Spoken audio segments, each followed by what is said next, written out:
The minute I need to film, someone opens their garage, a car drives by, people walk by cussing. Welcome to Epic Online.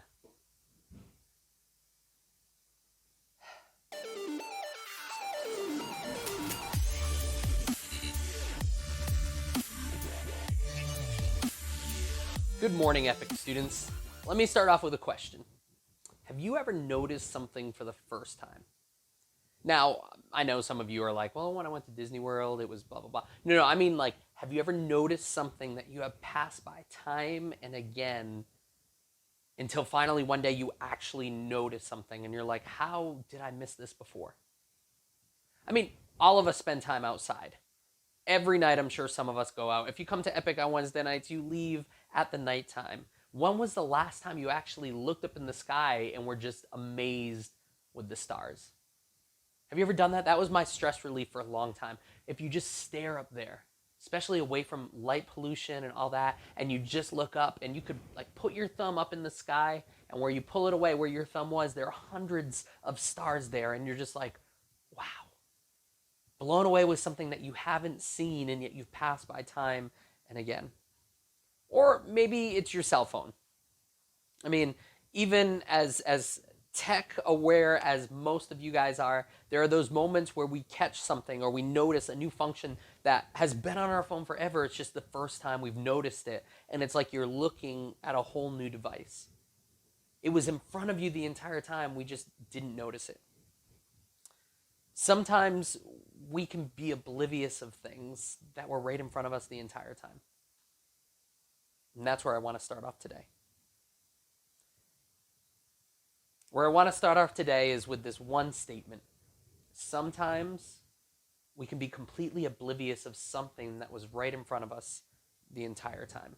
The last couple of weeks we've been talking about Moses and going through Moses' life. The reason why is he is such an important person of the faith for us, and yet makes mistakes over and over again. I mean, we can look at our list of mistakes and be like, yeah, I've screwed up time and again. But have you ever murdered someone? If you have, don't tell me. I don't want to know. In my head, you are all innocent and perfect. Just kidding. But have you ever murdered someone? Because Moses, this great person of faith, murdered someone. He stood before God and God is giving him the entire plan, and Moses is like, no, I can't do it. I'm not going to do it. I'm not good enough to do it. I mean, have you ever argued with God in that kind of way? Moses' life is marked with miracles and it's marked with mistakes. Now, where we're going to pick up in Moses' story today, we're fast forwarding several years down the road. He has gone to Pharaoh. He has done all of the plagues.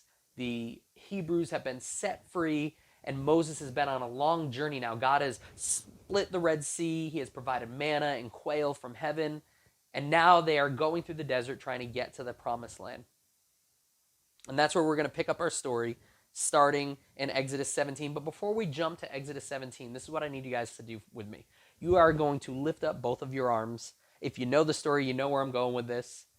If not, just lift up your arms as I go through this and don't drop them for any reason whatsoever. Exodus chapter 17, starting in verse 8, says this: While the people of Israel were still at Rephidim, the warriors of Amalek attacked them.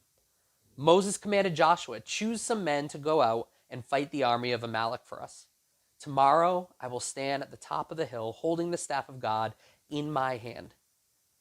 So Joshua did what Moses had commanded and fought the army of Amalek. Meanwhile, Moses, Aaron, and Hur climbed to the top of a nearby hill. As long as Moses held up the staff in his hands, the Israelites had the advantage. But whenever he dropped his hands, the Amalekites gained the advantage. Moses' arms soon became so tired, he could no longer hold them up. Have you ever felt overwhelming pressure? Now, I've said this before, but especially you teenagers from our youth ministry and in California, I've found that in SoCal, your schedules are so overwhelming. Sometimes talking with you through your schedules and what is required of you, I get overwhelmed for you. I mean, it seems like every night of the week you have some extracurricular activity that you have to do that demands your time, besides all of the school stuff, which to me goes way above and beyond some of the stuff that has been done before. But have you ever been there where you just feel so overwhelmed? Let me give you an example. I'm sure some of you guys have been there before. You have a test coming up at the end of the week. Some of you guys are like, I'll fail it. Some of you guys, you like to study, you like to prepare, you want to pass your test. But on top of that test, you also are part of a team, and your coach expects you to come to a certain amount of practices, and then you have 2 games on Monday and Tuesday that you have to go to as well. Plus, you have your homework for the week, and you have a report that's due on Thursday. So you're juggling your sports schedule, your school schedule, your test prep, your report, all of your homework, and you just feel overwhelmed because you just feel like you don't have enough time. On top of that, you get home and your parents inform you that, yes, you did the dishes last night, but you didn't do a good job, and that is your first priority right now.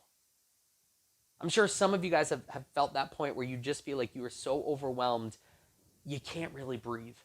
And some of you are like, I would like to breathe, but that's going to take away some of the time that I have to study for my test. Imagine how Moses feels in this moment. He is holding up his arms, and every time they start to drop a little bit, he watches people die. I mean, this battle doesn't go on for like a few minutes. This battle goes on for hours and hours, and maybe even at some point, depending on where you guys are now, if you're still holding up your arms, you're starting to feel your muscles strain even a little bit. Imagine Moses' pressure as he realizes after doing this maybe an hour or two and his arms start to fall, that every time he does, he just lost another friend. And every time his arms start to drop, all of that pressure, his body is killing him, and yet he knows, if I let my arms drop, people are going to start dying. He is literally holding their life in his hands. And then it continues and it says this: So Aaron and Hur found a stone for him to sit on. Then they stood on each side of Moses, holding up his hands. So his hands held steady until sunset. As a result, Joshua overwhelmed the army of Amalek in battle. I mean, think about that. In that moment, maybe he has been there for an hour or so and his arms are getting tired. And Aaron and Hur come up and say, hey, we got a seat for you. We want you to sit down. Hey, give us your hands.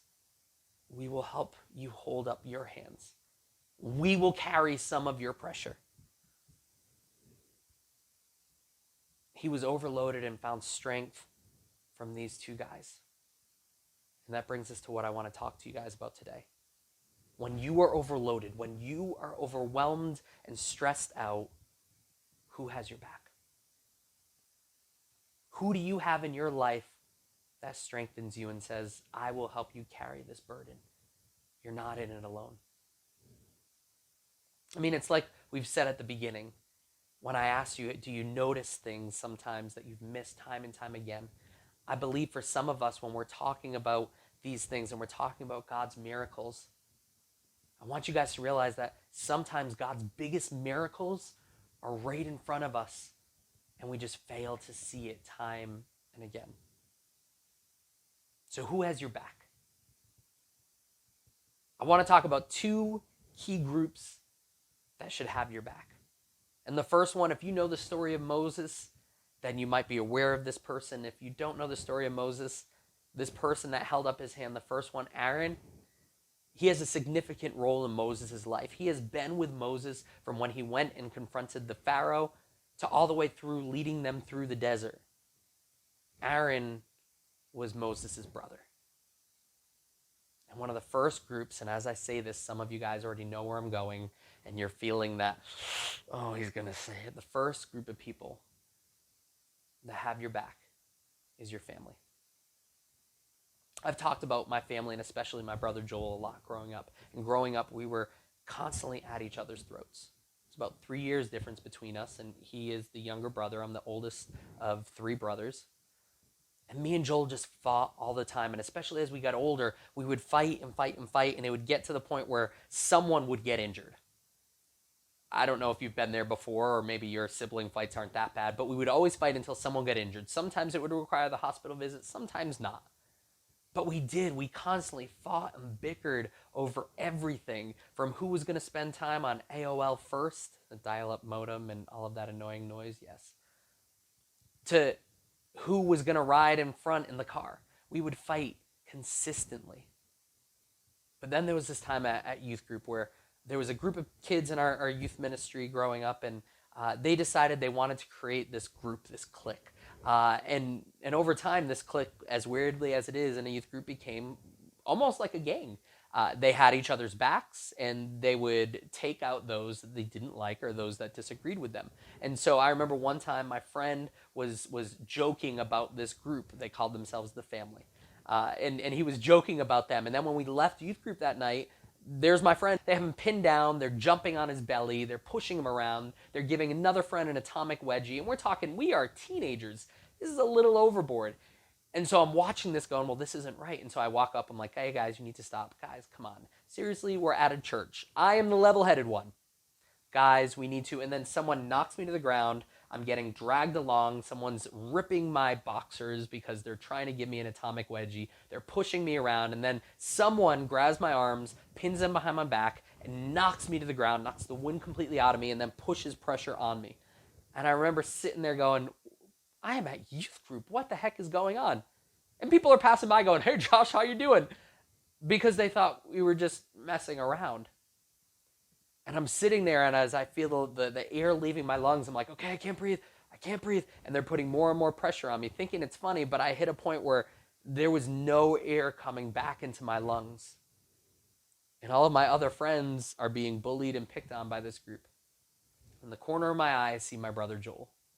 His eyes meet my eyes, and I didn't need to say anything. I saw him walk away, and then I see him fly over as fast as he can. He runs, he picks up speed, he jumps up into the air, and elbow drops the person that has pinned me to the ground.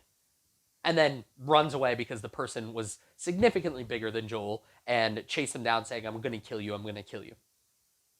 It was funny, but in that moment, in that point where he saw his older brother in need of help, I didn't need to ask for anything. I didn't even need to get his attention. He saw that there was a need, and he came to my rescue. Our fights, our bickering didn't matter. He wanted to help his brother. See, when it comes down to it, despite the arguments, Joel had my back. And I know some of you guys are thinking, well, that's not my family. Families have lots of issues. But as a whole, sometimes we blow our family into a bigger issue than it really is. I mean, my family has lots of mistakes. We've